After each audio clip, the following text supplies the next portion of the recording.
ફિલિપિન્સમાં આજે સવારે 7.6 ની તીવ્રતાનો ભૂકંપ આવ્યો।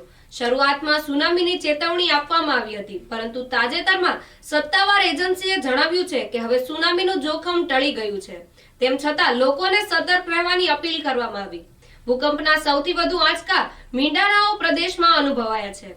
ખાસ કરીને દાવાઓ શહેરમાં સ્કૂલની ઇમારતો અને હોસ્પિટલોને ખૂબ નુકસાન થયું છે। ઘણા વિદ્યાર્થીઓ ઘાયલ થયા છે।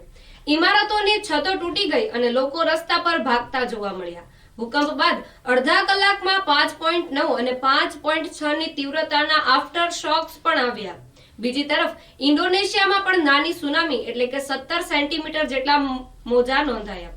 ફિલિપિન્સના રાષ્ટ્રપતિ માર્કોસે દરિયાકાંઠાના વિસ્તારોને ખાલી કરાવવાનો પણ આદેશ આપ્યો અને જણાવ્યું સરકારે દરેક અસરગ્રસ્ત સુધી મદદ પહોંચાડવા અને તાત્કાલિક પગલાં લેવામાં આવે છે। હાલ પરિસ્થિતિ નિયંત્રણમાં છે, પરંતુ એલર્ટ યથાવત છે।